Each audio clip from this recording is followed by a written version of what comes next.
Okay, सो हम एक बार recall करते हैं हमने इससे पहले क्या पढ़ा। सो किसी भी कॉम्प्लेक्स नंबर को हम कैसे रिप्रेजेंट करते हैं, z से। z is equal to x plus iota y, जहाँ पर कि हमने x को बोला था real part of z and y को बोला था imaginary part of z। Then हमने न्यू टर्म इंट्रोड्यूस की थी, conjugate of a complex number. तो उसको कैसे डिनोट करते हैं, z बार से। कॉन्जुगेट क्या होता था, रियल पार्ट और इमेजिनरी पार्ट का साइन चेंज करना है उनके बीच का, तो वो होता था कॉन्जुगेट ऑफ z। फिर हमने पढ़ा मॉड्यूलस ऑफ z क्या होता है। तो मॉड्यूलस ऑफ z होता है अंडर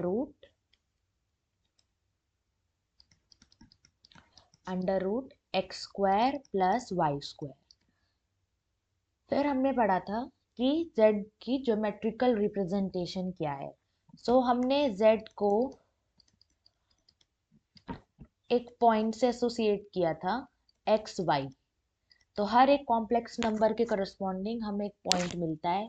तो जैसे इस पॉइंट को हम कार्टेशियन प्लेन पे ड्रॉ करते हैं, वैसे ही हमने इसको ड्रॉ किया था आर्गन प्लेन पे, राइट। एक्स डिस्टेंस यहाँ से और यहाँ से वाई, सपोज ये पॉइंट एक्स वाई है। सो ये पॉइंट रिप्रेजेंट करता है z is equal to x plus iota Y.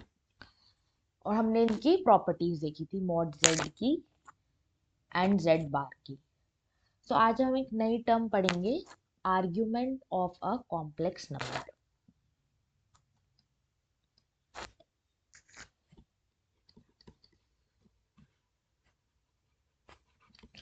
Argument of a complex number.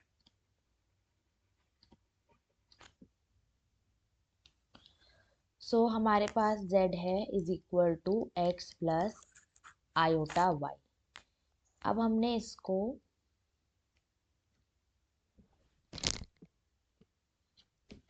Geometrically draw कर लिया।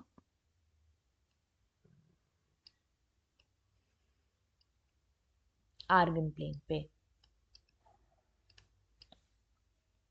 ये हो गई रियल एक्सिस, ये हो गई इमेजिनरी एक्सिस, ये हो गया हमारा एक point z is equal to x i y. Origin से ज्वाइन कर दिया O। सो ये सपोज ये रिप्रेजेंट करता है एक पॉइंट P को, right. So argument of z, short form में हम कैसे लिखते हैं, ARG। आर्ग्यूमेंट ऑफ z को कैसे डिफाइन करते हैं हम, एंगल मेड बाय, ये जो लाइन है OP विद पॉजिटिव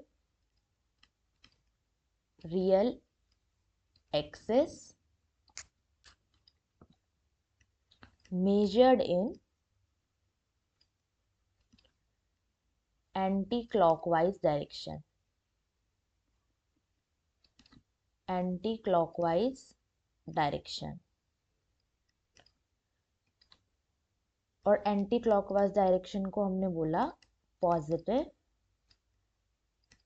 डायरेक्शन। सो क्या होता है, ये होती है पॉजिटिव रियल एक्सिस से जो एंगल बना रहा है ओपी, ये angle measured in anti clockwise. Anti clockwise मतलब इन दिस डायरेक्शन। सो ऐसे इस डायरेक्शन में मेजर करना है। सपोज ये एंगल है थीटा, तो इसी एंगल को हम बोलते हैं आर्ग्यूमेंट ऑफ z, ठीक है। सपोज ये पॉइंट यहाँ होता, तो आर्ग्यूमेंट z क्या हो गया, पॉजिटिव एक्सिस से, ये रही पॉजिटिव से एंटी क्लॉकवाइज डायरेक्शन मेजर करना है दिस। सो ये होता है आर्ग्यूमेंट ऑफ z। अब सपोज मैंने यहां से मेजर करना शुरू किया, ऐसे ऐसे ऐसे, ये 2 पाई कंप्लीट हो गया और वापस मैंने ये थीटा कवर किया। तो मैंने कितना डिस्टेंस करा, थीटा प्लस 2 पाई। सो ऑब्जर्व करो कि थीटा प्लस 2 पाई भी हमें वही एंगल दे रहा है अगेन हम वही उसी लाइन ओपी पर आ रहे हैं, राइट। सिमिलरली अगर मैं एक और सर्कल घूमूं तो थीटा प्लस 4 पाई तब भी सेम ही आएगा, ठीक है। सो इस चीज से बचने के लिए हमारे पास एक कॉन्सेप्ट आया, general value of argument and principal value of argument.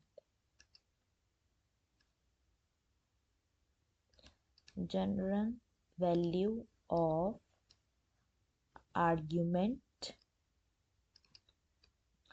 And principal value of argument.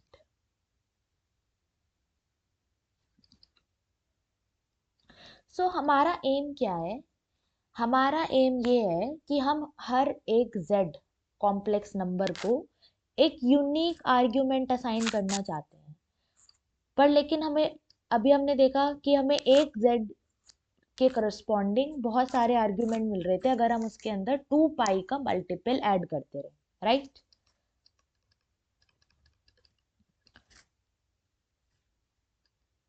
सो हमें एक यूनिक वैल्यू असाइन करनी है आर्ग्यूमेंट को, उस ही यूनिक वैल्यू को हमने बोला प्रिंसिपल आर्ग्यूमेंट,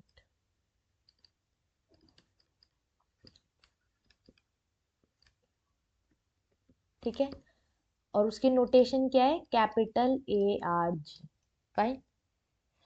अब ये पूरा आर्गन प्लेन है, ये हो गया रियल z, इमेजिनरी z। तो इसके सारे पॉइंट यहाँ पे लाई करते हैं यहाँ। तो इन सब का एंगल अगर मैं देखूं तो 0 से 2 पाई के बीच में सारे एंगल कवर हो जाएंगे, राइट। सो इसलिए हमने क्या करा, आर्ग्यूमेंट z की रेंज डिफाइन करी कि आर्ग्यूमेंट z क्या क्या वैल्यू ले सकता है। तो अगर मैं यहाँ से शुरू करूँ, सपोज मैं इसको -पाई लिख लेती हूँ, तो -पाई से 0 में ये जो नीचे वाले यहाँ पे जो जितने पॉइंट है उनके एंगल कवर हो जाएंगे, और ये 0 से पाई, तो यहाँ पे ऊपर 0 से पाई में जितने भी पॉइंट ऊपर अपर हाफ में आ रहे हैं उनके सारे एंगल कवर हो जाएंगे। सो आर्ग्यूमेंट ऑफ z की मैंने रेंज लिखी -पाई टू पाई, राइट। तो सारे एंगल कवर हो जाएंगे। तो ये आर्ग्यूमेंट z एक यूनिक वैल्यू है जिसकी जो वैल्यू कहाँ से कहाँ तक लेता है, -पाई से पाई, राइट। सो हमारे पास क्या रिलेशन हुई जर्नल वैल्यू में और आर्ग्यूमेंट वैल्यू में? जर्नल हो गया आर्ग्यूमेंट ऑफ g। तो अगर हम जो एक यूनिक वैल्यू निकाली आर्ग्यूमेंट ऑफ z, उसके अंदर 2 के पाई मतलब मल्टीपल ऑफ पाई ऐड करते तो हमारे पास जर्नल आर्ग्यूमेंट आ जाता है, right, where k is any integer. So अब हमें ये फाइंड आउट करना है प्रिंसिपल आर्ग्यूमेंट ऑफ z। किसी भी कॉम्प्लेक्स नंबर का प्रिंसिपल आर्ग्यूमेंट हमें फाइंड करना है। तो ये फाइंड आउट करने के लिए हमें सबसे इंपॉर्टेंट चीज ध्यान रखनी है, इसकी रेंज, फाइन। सो अब देखते हैं हर क्वाड्रेंट के लिए प्रिंसिपल आर्ग्यूमेंट कैसे हम फाइंड आउट करते हैं। Principal argument of a complex number.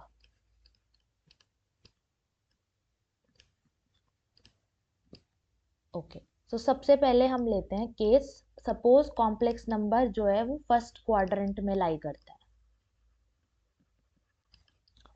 Fine. So ये हो गया, कोई भी कॉम्प्लेक्स नंबर है ये z is equal to x plus iota y। So हमें ये फाइंड आउट करना है ये एंगल, ठीक है।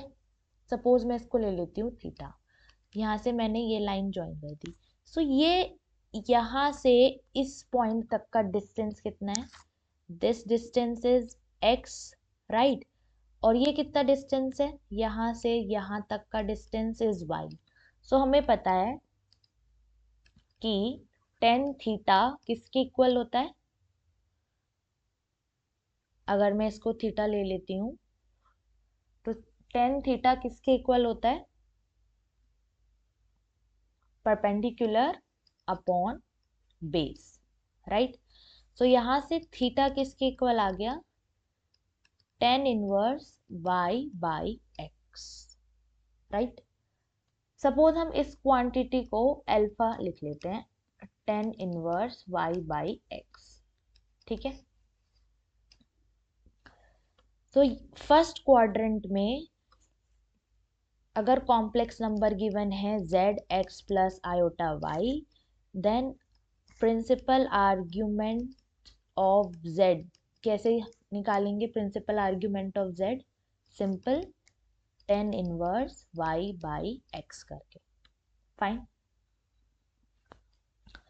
सो एग्जाम्पल लेते हैं। एग्जाम्पल सपोज है हमारे पास z is equal to one plus iota. So ये कहाँ पर लाई कर रहा है? ये हो गया वन, ये हो गया one, this is one plus iota, हमें ये निकालना है। तो सिंपल इसका आर्ग्यूमेंट क्या होगा? प्रिंसिपल आर्ग्यूमेंट हम निकाल रहे हैं। प्रिंसिपल आर्ग्यूमेंट होगा tan inverse one by one, tan inverse one is pi by four, तो थीटा इज इक्वल टू, तो ये एंगल हो गया हमारा theta is equal to pi by four. अब देखते हैं सेकंड क्वाड्रेंट में कैसे निकालेंगे।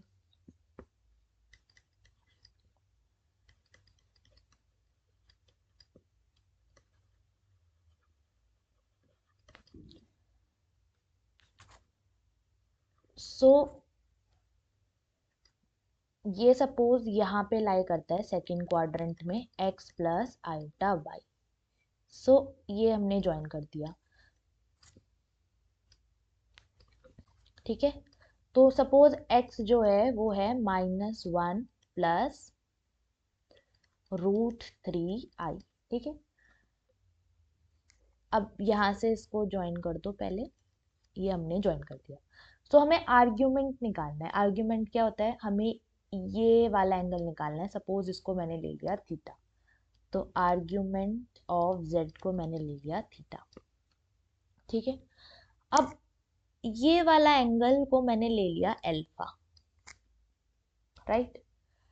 तो ये कितना डिस्टेंस हो जाएगा?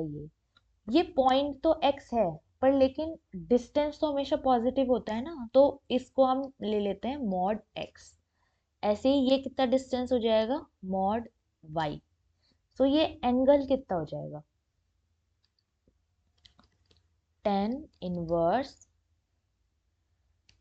सो अभी हमने ऊपर डिफाइन किया हुआ है alpha is equal to tan inverse mod y by mod x, ठीक है। सो ये एंगल हो जाएगा अल्फा। सो ये पूरा एंगल है पाई, ये हो गया अल्फा। सो यहाँ से थीटा हो जाएगा पाई माइनस अल्फा, राइट। देखो ये पूरा एंगल है पाई, ये है अल्फा, तो ये थीटा एंगल हो जाएगा पाई माइनस अल्फा, ठीक है। तो सेकंड क्वाड्रेंट में आर्ग्यूमेंट की वैल्यू होती है pi minus alpha, where alpha is tan inverse mod y by mod x. तो एग्जाम्पल ये रहा, इसका आर्ग्यूमेंट निकालते हैं z का। तो इसका आर्ग्यूमेंट इस वाले z का, ठीक है। So argument of z is equal to pi minus tan inverse y की वैल्यू क्या है? Root three by one, mod x लेना है क्योंकि, है ना। सो रूट थ्री वैल्यू कब होती है? Tan pi by three means tan sixty, tan sixty की वैल्यू होती है रूट थ्री। सो ये आ गया pi minus pi by three. So ये आर्ग्यूमेंट आ गया two pi by three, this argument of z।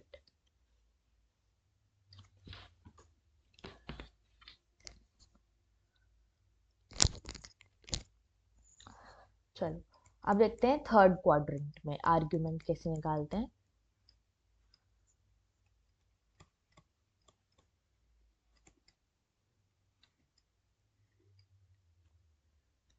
Suppose ये रहा ये point x plus iota y। सो ये होता है आर्ग्यूमेंट थीटा। फाइन। सो अगर हम ऐसे आर्ग्यूमेंट निकालेंगे तो ये तो पाई से बड़ा हो जाएगा, पर लेकिन हमारी जो रेंज होती है प्रिंसिपल आर्ग्यूमेंट की वो होती है माइनस पाई टू पाई। सो अब हम क्या करेंगे, इसको इस डायरेक्शन में निकाल लेते हैं। ठीक है, इसको लेट कर लिया, इसको इस डायरेक्शन में कैलकुलेट कर लेते हैं पॉजिटिव एक्सिस से, एक्स एक्सिस से। बट लेकिन हमने माना था एंटी क्लॉकवाइज डायरेक्शन को, एंटी क्लॉकवाइज डायरेक्शन को पॉजिटिव डायरेक्शन माना था। सो इसलिए जब हम इसको कैलकुलेट ऐसे करेंगे तो हमें क्या लगाना पड़ेगा, नेगेटिव साइन लगाना पड़ेगा। ठीक है, सो अभी देखते हैं इस इस एंगल को कैलकुलेट करने के लिए सपोज इसको मैंने लिख दिया थीटा। ठीक है, सो इसको कैलकुलेट करने के लिए ये हो गया सपोज अल्फा। सो अगेन ये डिस्टेंस हो गई मॉड एक्स, ये डिस्टेंस हो गई मॉड वाई। सो अल्फा हो गया tan inverse mod y by mod x. So ये वाला एंगल कितना हो जाएगा, ये एंगल हो जाएगा पाई minus alpha theta. Right, pi minus alpha. But लेकिन हमारा आर्ग्यूमेंट जो है वो एंटी क्लॉकवाइज डायरेक्शन में मेजर करना है। सो हमारा जो प्रिंसिपल आर्ग्यूमेंट हो जाएगा वो हो जाएगा माइनस, इस थीटा में हम माइनस का साइन लगा देते हैं। So minus pi plus alpha, argument of z in third quadrant. So example लिखते हैं z is equal to minus one minus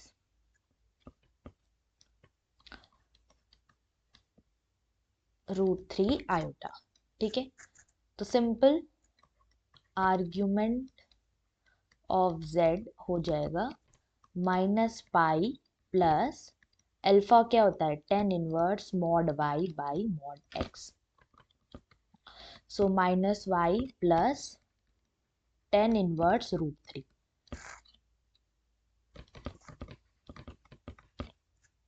अभी लिखा √3 की value pi by 3।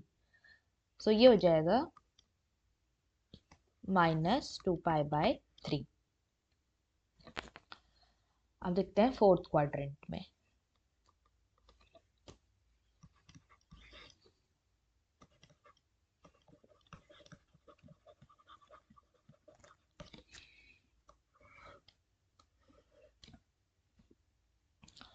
So suppose ये कोई पॉइंट है z is equal to x plus iota y. Right, so हमें ये एंगल निकालना है, यहां से पूरा पॉजिटिव एक्सिस से दिस एंगल। ठीक है, एक मिनट। सो अगेन ये पाई से बड़ा हो जाएगा, तो ये तो सिंपल हम यहां से ये वाला एंगल निकाल लेते हैं। बट अगेन हम एंटी क्लॉकवाइज नहीं क्लॉकवाइज डायरेक्शन मूव कर रहे हैं। सो फर्स्ट ऑफ ऑल ये एंगल अगर हमने ले लिया अल्फा, सो ये अल्फा क्या होगा mod y by mod x. So हमारा आर्ग्यूमेंट क्या हो जाएगा माइनस अल्फा। राइट, हमें यही वाला एंगल चाहिए पॉजिटिव से एक्सिस से एंगल निकालना है हमें, बट हम किस डायरेक्शन में मूव कर रहे हैं, क्लॉकवाइज डायरेक्शन में मूव कर रहे हैं। ठीक है, ये हो जाएगा minus tan inverse mod y by mod x. Example z is equal to √3 minus iota. Right, so इसका आर्ग्यूमेंट हो जाएगा principal argument of z minus tan inverse y by x। तो ये किसकी वैल्यू हो गई? माइनस, सो 10/30 होता है 1/√3, दैट इज 10π/6। तो ये आगे इसका आर्ग्यूमेंट -π/6।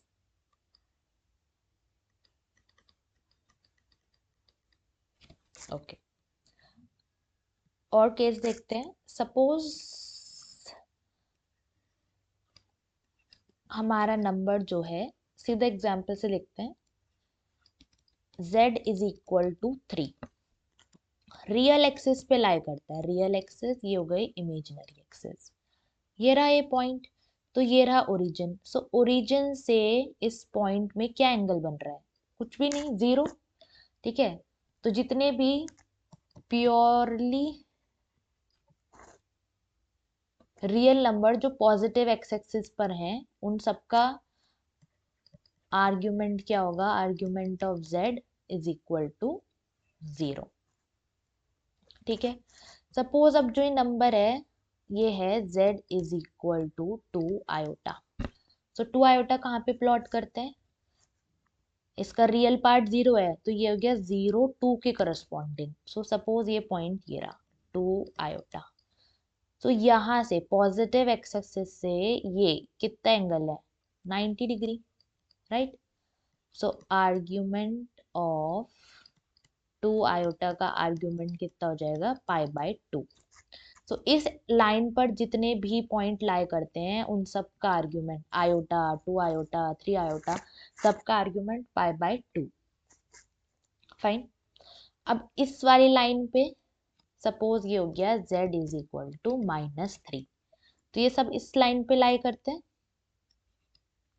तो ये पूरा एंगल कितना हो गया? Pi, right. So argument, principal argument of -3 is pi. और अब आ जाओ इस वाली लाइन पे। फाइन। अब इस वाली लाइन पर अगर हम एंगल ऐसे मेजर करेंगे तो ये पाई से बड़ा हो जाएगा, राइट। सो हम कैसे मेजर करते हैं एंगल? ऐसे। सो ये कितना है? π/2, पर लेकिन हम क्लॉकवाइज डायरेक्शन में मेजर कर रहे हैं। सो अगर हमारे पास z है -2 आयोटा से यहाँ पर है, ठीक है, तो इसका आर्ग्यूमेंट क्या हो जाएगा? आर्ग्यूमेंट ऑफ -2 आयोटा का आर्ग्यूमेंट हो जाएगा -π/2। सो π/2 तो एंगल हो गया, माइनस साइन किस लिए लगाया? क्योंकि क्लॉकवाइज डायरेक्शन में मेजर कर रहे हैं। ठीक है, तो एक बार समराइज कर लेते हैं। तो ये हो गया यहाँ पर हमारे पास आर्ग्यूमेंट ऑफ z। ठीक है, तो फर्स्ट क्वाड्रेंट, तो फर्स्ट क्वाड्रेंट मतलब जब x भी ग्रेटर देन 0 है और y भी ग्रेटर देन 0 है। तो फर्स्ट क्वाड्रेंट में आर्ग्यूमेंट की वैल्यू होती है अल्फा।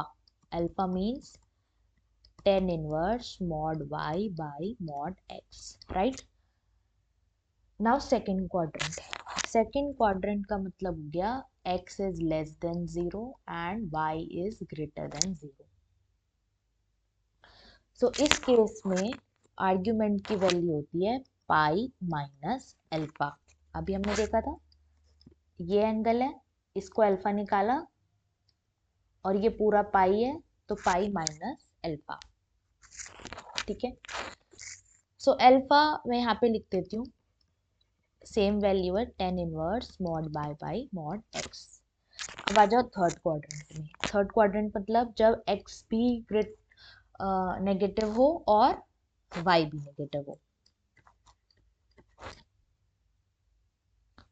सो इस केस में हमारे पास वैल्यू होती है -पाई प्लस अल्फा।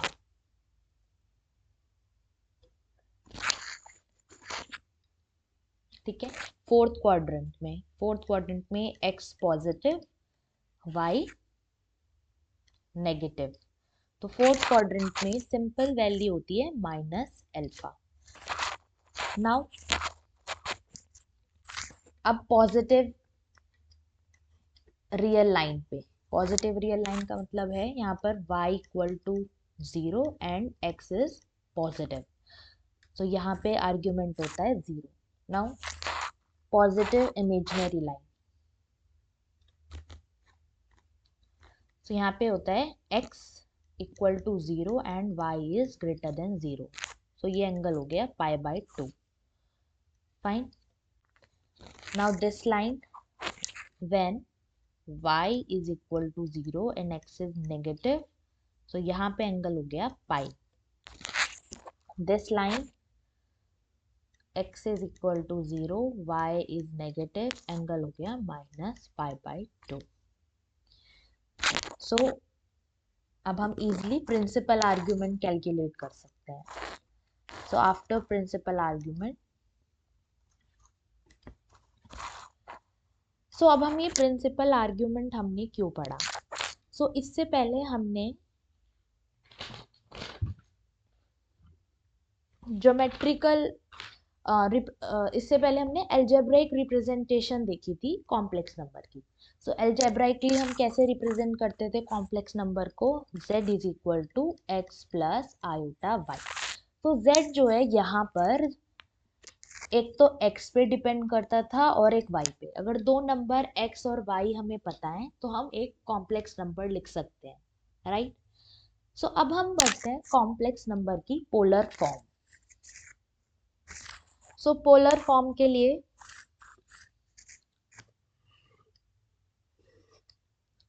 सपोज ये है z x plus iota y, ये लाइन करो ज्वाइन, ये हो गया theta, principal argument. Fine. So ये क्या होता है, 0 से इस पॉइंट तक का डिस्टेंस, हमने इसको मॉड्यूलस कहा था। सो सपोज मैं इसको लिख लेती हूँ r मॉड z। फाइन। ये लेंथ हो गई हमारी,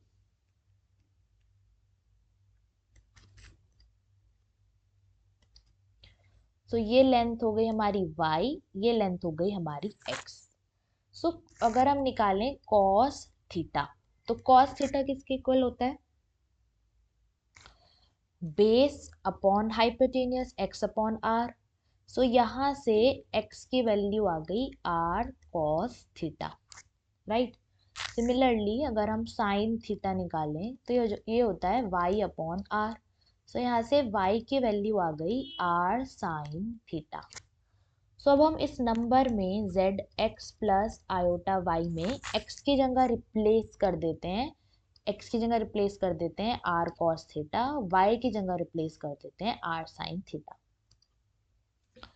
तो ये बन जाएगा z is equal to x की जगह पर हमने रिप्लेस करा, तो ये बन गया r cos theta plus iota r sin theta. यहाँ से r कॉमन ले लो, r कॉमन ले लिया, ये हो गया cos theta plus iota sin theta. Fine. So इसी को ही हम बोलते हैं, this is called polar form of complex number. So अब ये पोलर फॉर्म क्यों हम बोलते हैं? यहाँ पे z देखो, तो ये z लिखने के लिए तुम्हें एक तो r की वैल्यू चाहिए और एक ये आर्ग्यूमेंट, प्रिंसिपल आर्ग्यूमेंट की वैल्यू चाहिए, तो तुम्हें पूरा z पता लग जाएगा। तो यहाँ पर जैसे कि z x और y पे डिपेंड कर रहा था, ऐसे ही यहाँ पे z डिपेंड कर रहा है r और थीटा पे, और ये r थीटा क्या होते हैं? हमारे पोलर कोऑर्डिनेट्स। ठीक है। तो पोलर फॉर्म में लिखने का मतलब है कॉम्प्लेक्स नंबर को पोलर कोऑर्डिनेट्स की फॉर्म में लिखना, राइट? सो सपोज ये आता है क्वेश्चन,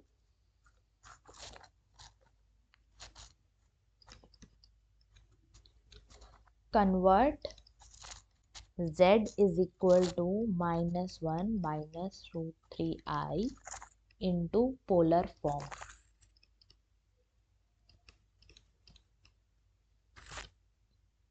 सो पोलर फॉर्म निकालने के लिए सबसे पहले तो हमें रेडियस निकालनी पड़ेगी। सो रेडियस या फिर मॉड्यूलस, सॉरी रेडियस कह रही हूँ, मॉड्यूलस आर क्या होगा, √x² प्लस y² -1 का स्क्वायर प्लस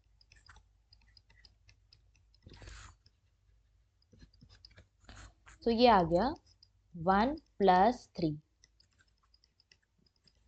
सो मॉड्यूलस आ गया 2। अब हमें निकालना है प्रिंसिपल आर्ग्यूमेंट। तो सबसे पहले देखो ये नंबर कहाँ लाई करता है। तो ये नंबर लाई करता है थर्ड क्वाड्रेंट में, राइट। एक्स भी नेगेटिव है, वाई भी नेगेटिव है। तो थर्ड उसमें हम थीटा कैसे निकालते हैं, थर्ड में -पाई plus tan inverse mod y by mod x, ठीक है। तो ये हो गया -पाई प्लस tan इनवर्स √3/1 -पाई प्लस π/3, ये आ गया -2π/3। तो अब हम इसको पोलर फॉर्म में लिख सकते हैं z को।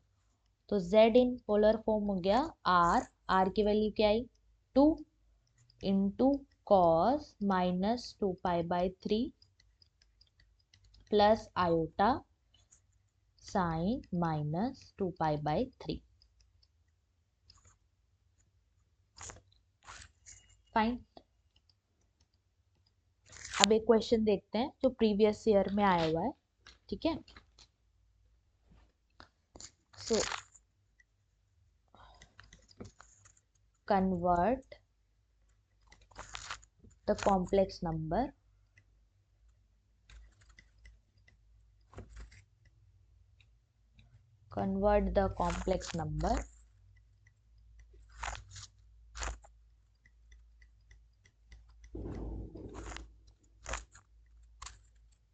into polar form।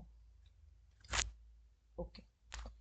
सो सबसे पहले हमें एक चीज नोटिस करनी है, ये जो कॉम्प्लेक्स नंबर है ये अभी हमारे फॉर्म मतलब जनरल फॉर्म में नहीं है, x प्लस आयोटा वाई की फॉर्म में, ठीक है।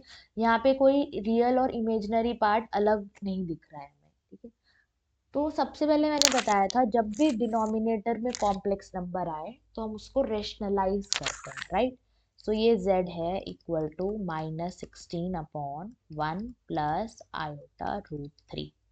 तो रेशनलाइज मतलब इसके कॉन्जुगेट से ऊपर नीचे मल्टीप्लाई,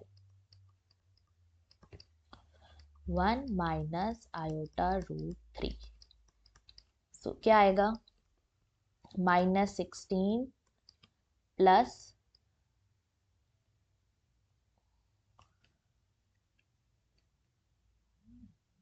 16 √3 आयोटा, और ये नीचे क्या आ जाएगा। तो ये z इंटू जेड कॉन्जुगेट लिखा हुआ है, z इंटू जेड बार। तो इसका सिंपल मैंने बताया था ये होता है mod z²। तो सिंपल ये हो जाएगा 1² प्लस √3²।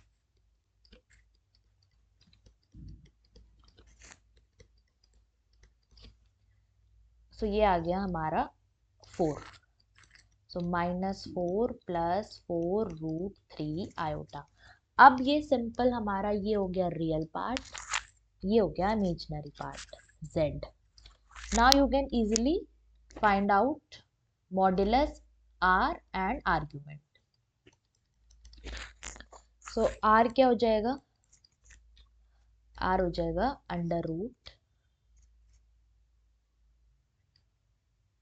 √4² प्लस 4 √3²। सो ये हो जाएगा √16 प्लस 16 इंटू 3,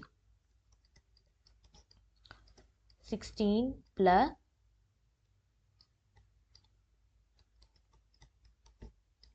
तो ये क्या हो जाएगा,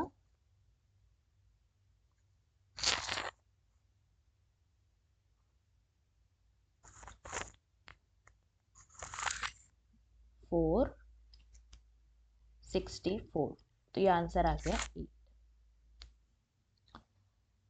राइट। अब हमें इसका निकालना है आर्ग्यूमेंट। तो आर्ग्यूमेंट निकालने के लिए सबसे पहले देखो ये कौन से क्वाड्रेंट में लाई करता है। तो ये x है हमारा नेगेटिव, y है पॉजिटिव, तो ये लाई करता है सेकंड क्वाड्रेंट में, right. So theta would be pi minus alpha, pi minus tan inverse mod y 4√3 into mod x 4।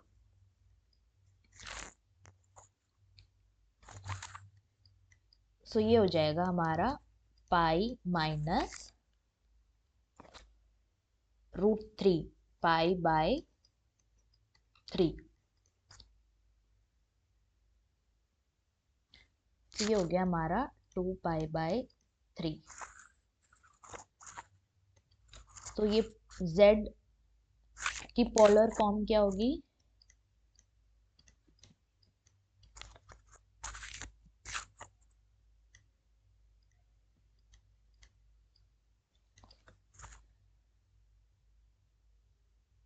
r की वैल्यू है 8 cos theta cos 2 pi by 3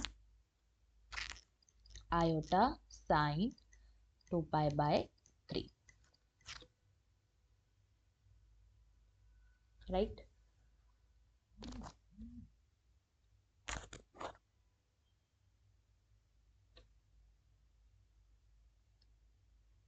एक और क्वेश्चन देखते हैं।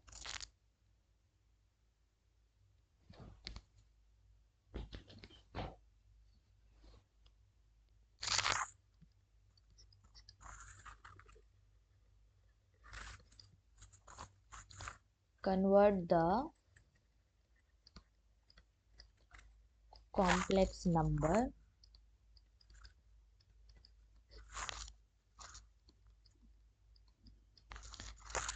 into polar form।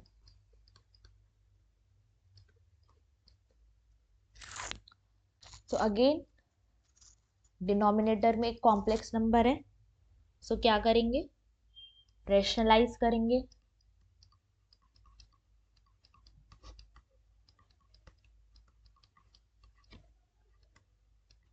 कॉन्जुगेट से divide, conjugate से multiply. So again multiply कैसे करते हैं, सिंपल, जैसे नॉर्मल मल्टीप्लाई करता है, टर्म बाय टर्म, -4 की 2 से -8, 4 5 ज़ा 20 i plus 18 i minus 45 i square upon 2 square plus 5 square. So ये हो गया -8 plus 20 i plus 18 i, okay, sorry, this is 19 in question। So ये हो जाएगा 38 एंड ये हो जाएगा 95। So 38, now iota square is -1 और एक माइनस पहले से ही है, तो प्लस 95 बाय 4 प्लस 25। सो ये हो गया 87 प्लस 58i बाय 29। सो ये हो गया 87 डिवाइडेड बाय 29, 3 प्लस 2 आयोटा। अब अगेन z, अब ये सिंपल फॉर्म में है, अलजेब्रा फॉर्म में, ठीक है।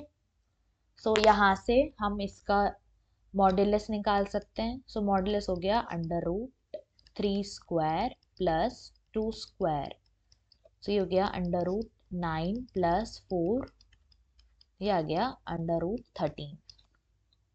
ठीक है, अब ये नंबर कहाँ लाई करता है? सिंपल, फर्स्ट क्वाड्रेंट में लाई करता है। सो फर्स्ट क्वाड्रेंट में इसका आर्ग्यूमेंट क्या हो जाएगा? Theta tan inverse y by x 2/3। अब हमें इसकी कोई वैल्यू नहीं पता तो हम इसको यहाँ पे भी छोड़ सकते हैं, वरना कैलकुलेटर से कैलकुलेट कर सकते हैं। तो अब पोलर फॉर्म क्या हो जाएगी?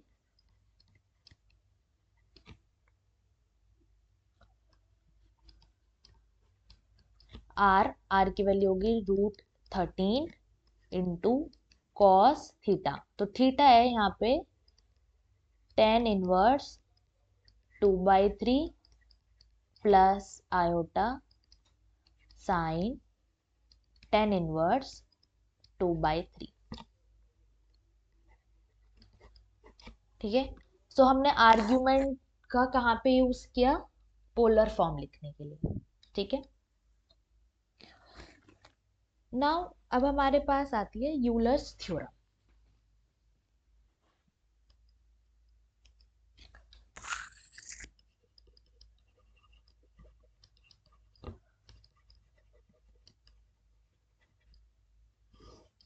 सो यूलर्स थ्योरम क्या कहती है? ये कहती है for any real number x के लिए, किसी भी रियल नंबर x के लिए e to the power iota x जो है वो हमारा इक्वल होता है cos x plus iota sign x के। ठीक है, तो सपोज मैं x की जगह पे ये थीटा ले लेती हूँ। सो हम यहाँ से क्या कह सकते हैं? e to the power iota theta is equal to cos theta plus iota sine theta. ठीक है, सो अभी हमने देखा हमारी पोलर फॉर्म क्या होती है कॉम्प्लेक्स नंबर की? z is equal to r cos theta plus iota sine theta. Right, so अब इसको मैं यूजिंग यूलर्स थ्योरम क्या लिख सकती हूँ? z is equal to r e to the power iota theta. So ये हो गई हमारी एक्सपोनेंशियल फॉर्म। और अभी हम आगे देखेंगे कि ये क्यों यूजफुल है। ठीक है, ये हो गई हमारी एक्सपोनेंशियल फॉर्म।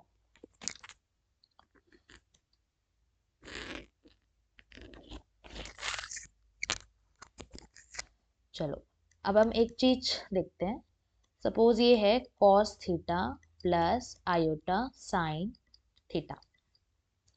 सपोज इसकी पावर मैंने करी n, तो इसको मैं लिख सकती हूँ e की पावर आयोटा थीटा की power n, which is equal to iota n theta.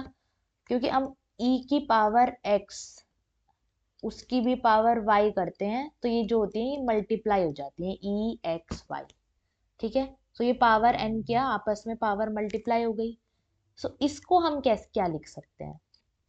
इसको हम लिख सकते हैं cos n थीटा, आई के साथ जो भी चीज है वो एंगल में आ जाती है, राइट, साइन n थीटा। सो इसी चीज को हमने बोला डी मॉर्विस फॉर्मूला। ठीक है,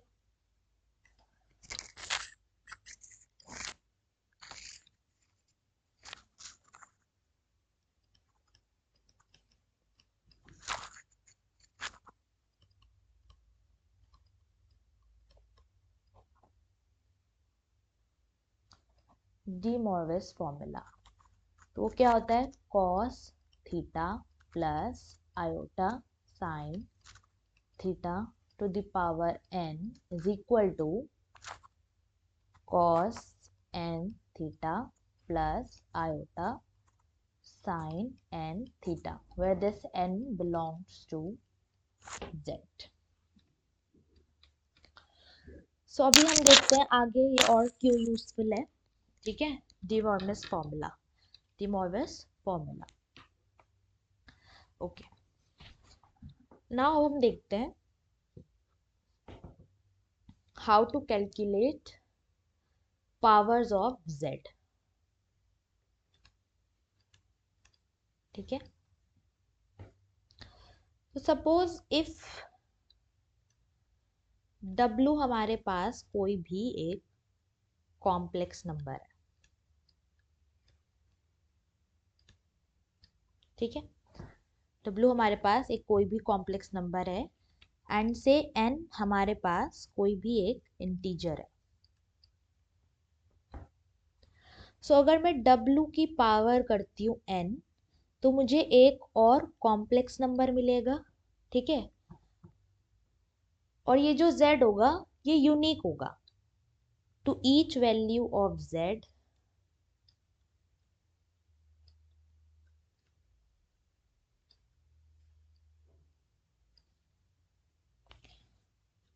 to each value of w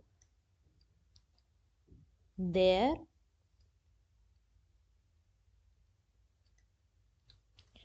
correspond one value of z।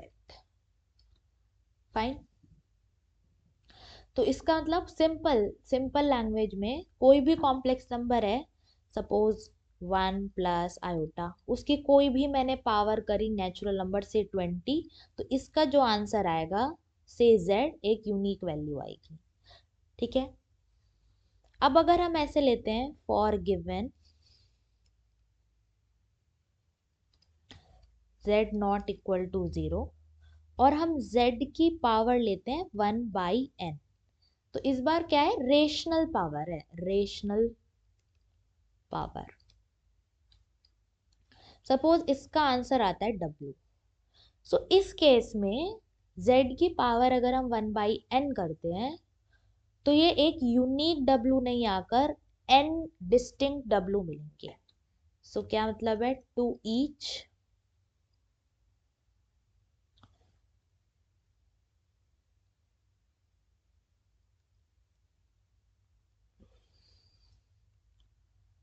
to given z not equal to 0 there corresponds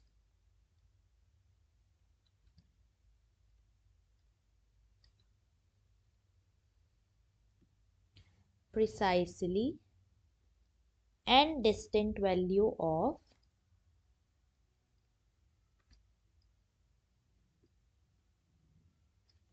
values of w। तो सिंपल क्या मीन्स है, कोई भी अगर हमारे पास कॉम्प्लेक्स नंबर है 1 + i, इसकी पावर हम 20 करेंगे तो कोई भी एक इसका आंसर आएगा, एक वैल्यू आएगी 1 वैल्यू। और ये अगर है 1/i की पावर 1/20 करेंगे तो इसकी कितनी वैल्यूज आएंगी, 20 वैल्यूज आएंगी। ठीक है, तो अब z कोई कॉम्प्लेक्स नंबर है, उसकी हमने 1/n करी, उसकी n वैल्यू आई। ठीक है, तो ईच ऑफ दीज वैल्यूज को हम क्या बोलेंगे, ये जो सारी n w की वैल्यू आई, each of these value is called nth root of z। Fine, nth root of z। और अगर ये z की वैल्यू में 1 ले लूं तो ये जाएगा 1 की पावर 1/n। ठीक है, तो ऐसी कितनी वैल्यू मिलेंगी हमें, n वैल्यू मिलेंगी, इसको क्या बोल देंगे हम, nth रूट ऑफ यूनिटी। ठीक है, अब ये जो वैल्यू मिलेंगी हम ये कैसे फाइंड आउट करेंगे। सो ये हमने इसमें हमें किसने हेल्प करी, डी मॉर्गन ने। ठीक है, तो अब हम ये कैसे फाइंड आउट करते हैं, तो सिंपल सीधा एग्जांपल से समझते हैं। सपोज हमारे पास है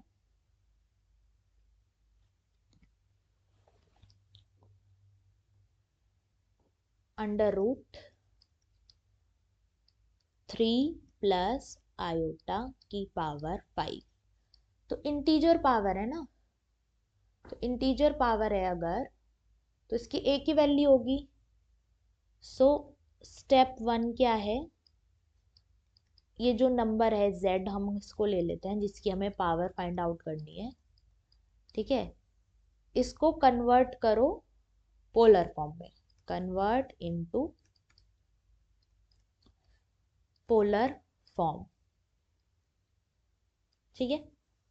सो पोलर फॉर्म में कन्वर्ट करने के लिए पहले मॉड्यूलस निकालेंगे, r हो गया √3² 3 + 1, तो ये हो गया 2, ठीक है। अब ये कहाँ लाई करता है, पॉजिटिव क्वाड्रेंट में, फर्स्ट क्वाड्रेंट में, ठीक है। तो इसका आर्ग्यूमेंट थीटा कितना हो जाएगा, tan इनवर्स y/x, तो हो जाएगा tan इनवर्स 1/√3, सो ये हो गया tan 30 π/6, फाइन। सो इसको हम अगर कॉम्प्लेक्स उसमें सॉरी पोलर फॉर्म में लिखें तो ये हो जाएगा r cos π/6 plus iota sin π/6, fine. अब हमें क्या फाइंड आउट करना है, z⁵5, okay. So 1 plus sorry so √3 plus iota to the power 5, तो इसकी पूरे की पावर r की वैल्यू क्या है, रिप्लेस कर दो, यहाँ पे r की वैल्यू आई है 2, तो हमें करना है 2 cos π/6 plus iota sin π/6 to the power 5, ठीक है। सो ये हो गया 2 to the power 5 into cos π/6 plus iota sin π/6 to the power 5,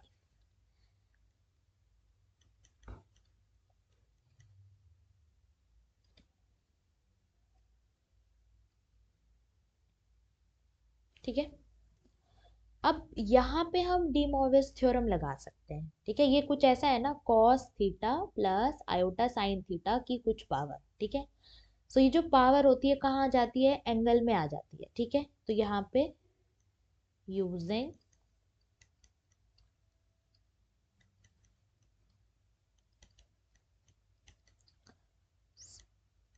formula, सो ये आ गई 2 to the power 5 cos 5 π/6 plus iota sin 5 π/6, ठीक है। अब यहाँ से इसकी हम वैल्यू लिख सकते हैं, cos π/6 की cos पाई माइनस π/6,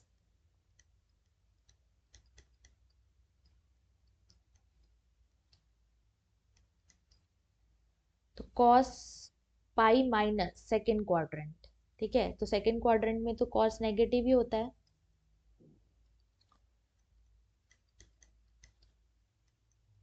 माइनस cos, ये जाएगा cos π/6, cos π/6 की वैल्यू हो गई -√3/2, सो ये हो गई हमारी 2 to the power 5 minus root plus again sine pi minus π/6, तो सेकंड क्वाड्रेंट में साइन पॉजिटिव होता है, तो ये जाएगा साइन π/6, तो ये वाली हो गई आयोटा 1/2, तो ये आ गया इसका आंसर, फाइन। सो कॉस हमने क्या यूज किया है यहाँ पे, कॉस पाई माइनस थीटा होता है माइनस कॉस थीटा, ठीक है। ये यहाँ हमने यूज किया है 11th-12th का कॉन्सेप्ट। तो एक प्रीवियस ईयर क्वेश्चन देखते हैं। सो क्वेश्चन है find the argument of 1 plus iota to the power 20। तो आर्ग्यूमेंट निकालने के लिए सबसे पहले तो हमें ये निकालना पड़ेगा कि ये 1 plus iota to the power 20 क्या है। ठीक है, सो स्टेप 1 क्या है, लेट कर लो, let z is equal to 1 plus iota, right. अब इसको पोलर फॉर्म में लिखो, तो पोलर फॉर्म के लिए पहले मॉडुलस निकालेंगे r, तो r की क्या वैल्यू आ गई, r की वैल्यू आ गई √2। ठीक है, थीटा क्या आ गया है यहाँ पे, फर्स्ट क्वाड्रेंट में है, सो tan इनवर्स 1, थीटा आ गया π/4। तो यहाँ से हमारी z की वैल्यू तो हो गई √2 cos π/4 plus iota sine π/4, right. अब हमें निकालना है z to the power 20, so 1 plus iota to the power 20, so ये हो जाएगा √2 cos π/4 plus iota sine π/4 to the power 20, so ये हो जाएगा to the power 20 into cos π/4 iota sine to the power 20, fine.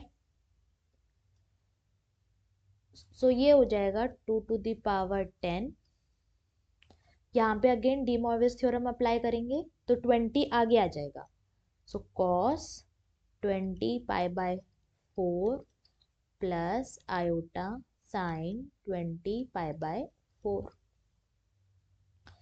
So ये हो गया 2 to the power 10 cos 4 5 ज़ा 25 पाई प्लस आयोटा साइन 5 पाई। सो यहाँ से आर्ग्यूमेंट क्या हो गया इसका, ठीक है। अब ये पोलर फॉर्म में है ना, ये जो नंबर है 1 plus iota to the power 20, ये पोलर फॉर्म में है, सो इसका आर्ग्यूमेंट आ गया हमारा 5 पाई। ठीक है, सो अभी हमने निकाला जब इंटीजर पावर है तो सिंपल हमने पोलर फॉर्म में चेंज किया और क्या कहते हैं n की डी मॉर्विस थ्योरम यूज करके n पावर आगे ली।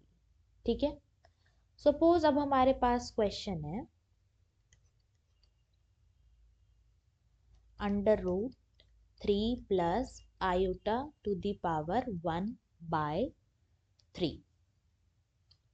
ठीक है, रेशनल पावर है, तो अब इसमें जो इसकी वैल्यूज होंगी, इसकी 3 वैल्यूज आएंगी। ठीक है, सो क्या करना है, फर्स्ट स्टेप वही है, इसको पोलर फॉर्म में हम चेंज करते हैं। ठीक है, सो ये हो गया z is equal to root, so r हो गया हमारे पास √3 प्लस 1 4 2 हो गया। ठीक है, आर्ग्यूमेंट क्या हो गया, फर्स्ट क्वाड्रेंट में है, सो tan इनवर्स y/x, सो ये हो गया tan इनवर्स 1/√3 π/6, फाइन।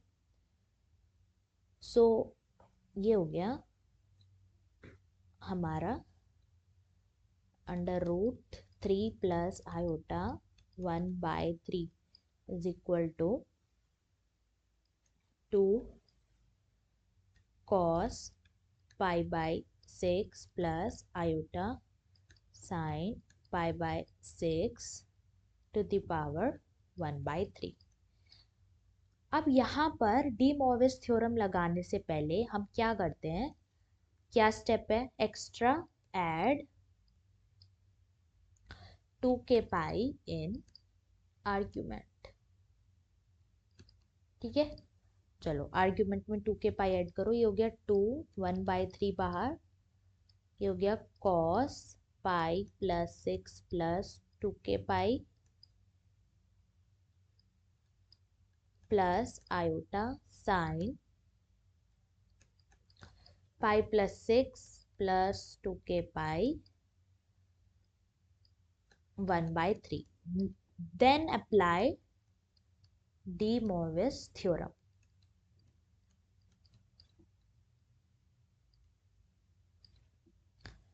ठीक है, 2 की पावर 1/3. अब ये जो 1/3 पावर है, अब ये आगे आएगी, तो बस अलग स्टेप क्या है कि हमें एंगल में 2k पाई ऐड करना है. ठीक है, सो ये हो जाएगा पाई प्लस 6 12 k पाई, और ये 1/3 आगे आएगा, 6 3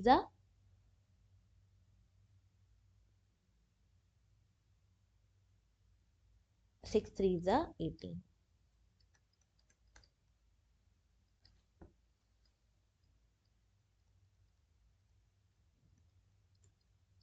ठीक है, अब यहां से तुम, अब हमें 3 वैल्यू चाहिए, तो 3 वैल्यू कैसे आएगी?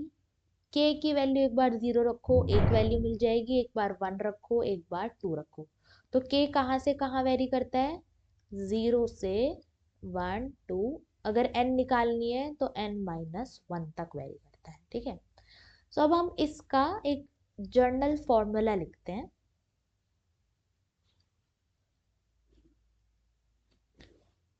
सो जर्नल क्या फॉर्मूला है इसका?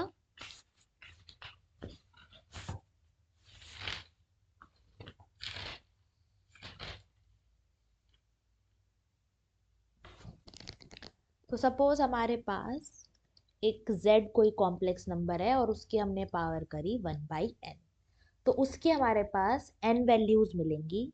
सो वो n वैल्यूज क्या होंगी? r⁴ cos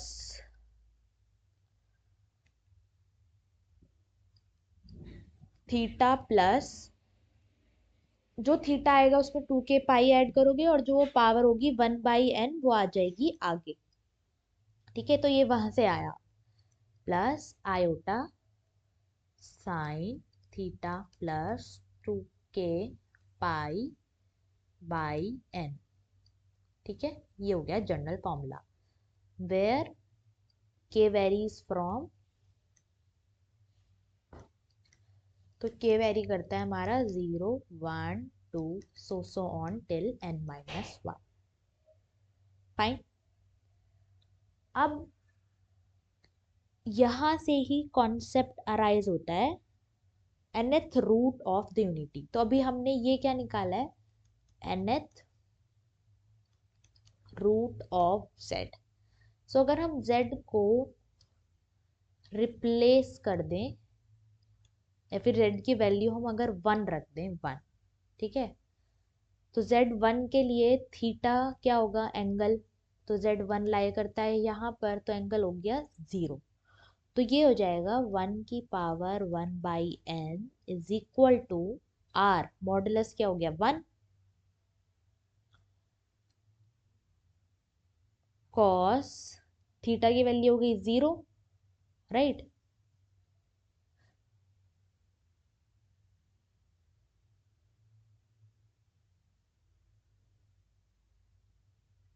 तो ये बचा 2k पाई/n प्लस आयोटा साइन 2k पाई/n, where k is 0 1 2 till n-1.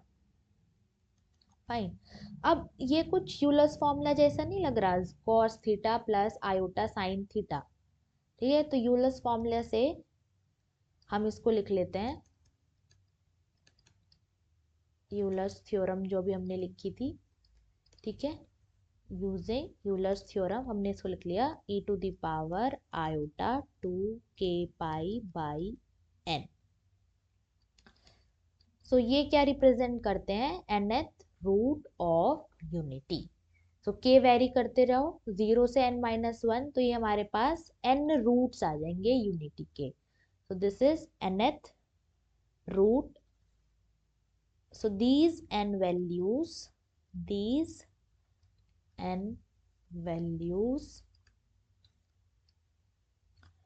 are called the nth root of unity.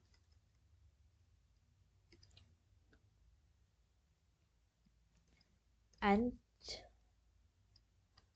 they lie on circle of radius 1 and center 0.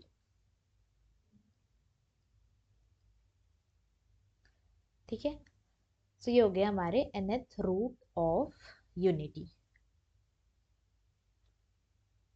चलो क्यूब रूट ऑफ यूनिटी निकाल के देखते हैं.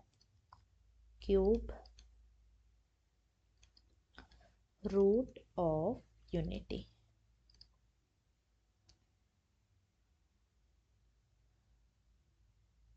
सो 1/3 हमें निकालना है.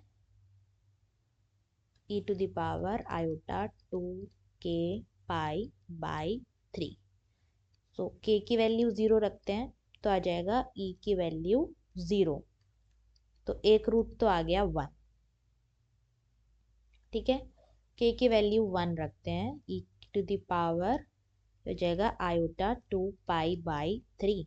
तो ये हो गया हमारा cos 2 pi by 3 plus iota sign 2 pi by 3. इसको हम लिख सकते हैं cos pi minus pi by 3 plus iota sign pi minus pi by 3. तो अभी हमने देखा था कि पाई माइनस थीटा होता है minus cos theta iota sine pi by 3. तो cos 60 की वैल्यू होती है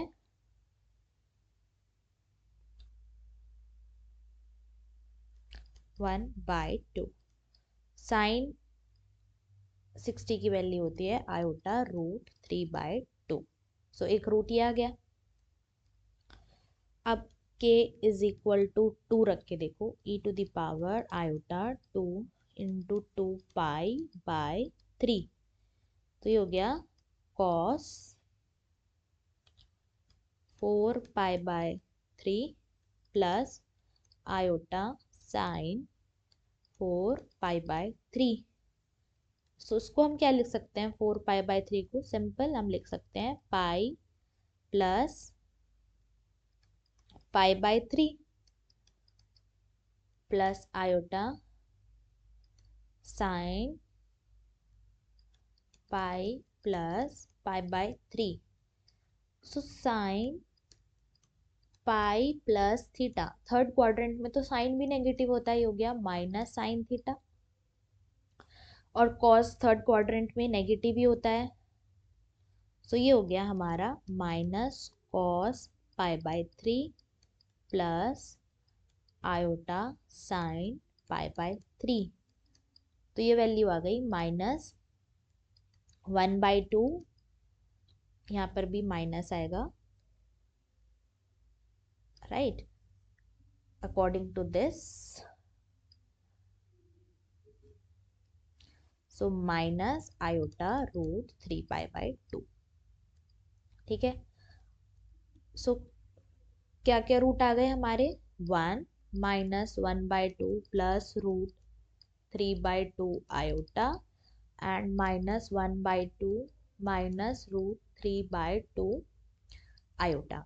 तो अगर हम इसको ओमेगा लेट कर लें तो अब ये हम ऑब्जर्व कर सकते हैं ये ओमेगा स्क्वायर आएगा. ठीक है, अगर हम इसको एक नोटेशन दे देते हैं इसको जस्ट कि ये हमारा ओमेगा है तो ये ओमेगा स्क्वायर आएगा. इसको अगर ओमेगा मान लोगे तो ये ओमेगा स्क्वायर आएगा. ठीक है, सो अगर हम एक कुछ अगर हम प्रॉपर्टीज देखें तो अगर हम ऐड करते हैं 1 प्लस ओमेगा स्क्वायर तो वो 0 आएगा. ऐड करो रूट 3 से रूट 3 कैंसिल -π/2 ऐड करा 1 और ये ऐड करा, ठीक है। एंड दिस ओमेगा और जो ये ओमेगा स्क्वायर है, ये दोनों जो रूट हैं ये एक दूसरे के कॉन्जुगेट है, ठीक है। तो ये कुछ प्रॉपर्टीज हैं, ये तुमने 11th में पढ़ी होंगी। तो ऐसे ही हम, अच्छा अब इसको देखते हैं ये लाई कहाँ पे करते हैं। तो अगर मैं इसको ड्रॉ करती हूँ, सो सपोज ये हो गया हमारा 1, राइट, ये हो गया -1/2 और ये हो गया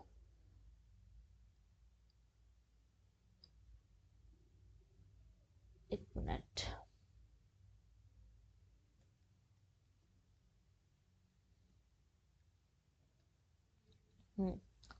सो सपोज ये हो गया 1।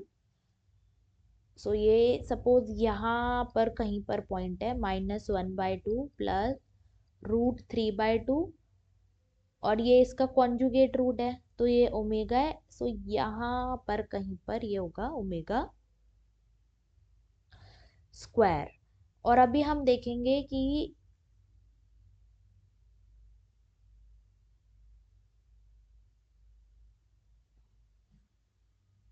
हम इनको ज्वाइन करते हैं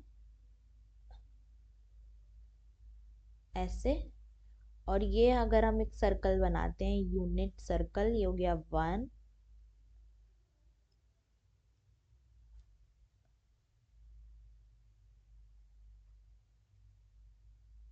ऐसे।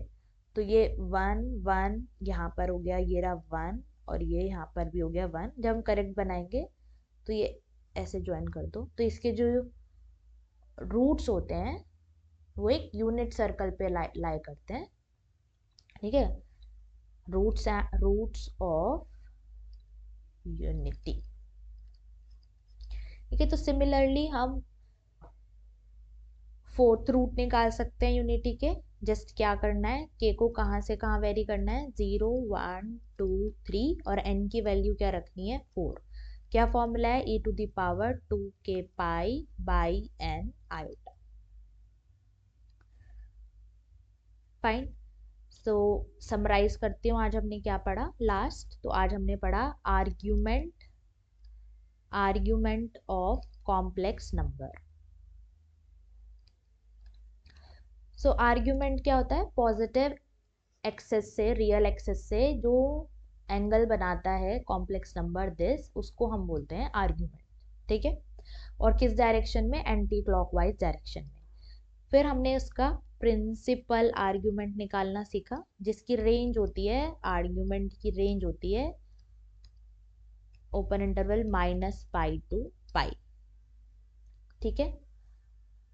फिर हमने पढ़ी polar form. So polar form होती है z की r cos theta plus iota sine theta, where theta is argument, ठीक है। फिर हमने यूलर्स थ्योरम पढ़ी। तो यूलर्स थ्योरम क्या कहती है, e⁴ iota theta is equal to cos theta plus iota sine theta. फिर हमने डी मॉर्विस फॉर्मूला पढ़ा, वो क्या होता है, cos theta plus iota sine theta to the power n is equal to cos n theta plus iota sine n theta, ठीक है। फिर हमने पढ़ा nth root of z to the power 1/n। इसकी कितनी वैल्यू होती हैं, n वैल्यूज होती हैं, given by r to the power 1/n cos theta plus 2k π/n plus iota sine theta plus 2k π/n। Fine. फिर यहाँ पे z की जगह हमने अगर 1 रख दिया तो हमने पढ़ा roots of unity, nth root of unity. So simple इसका क्या फॉर्मूला है, e⁴ iota 2k π/n, where k varies from 0 to n-1। So that's it. Next में हम शुरू करेंगे कॉम्प्लेक्स फंक्शंस। Thank you.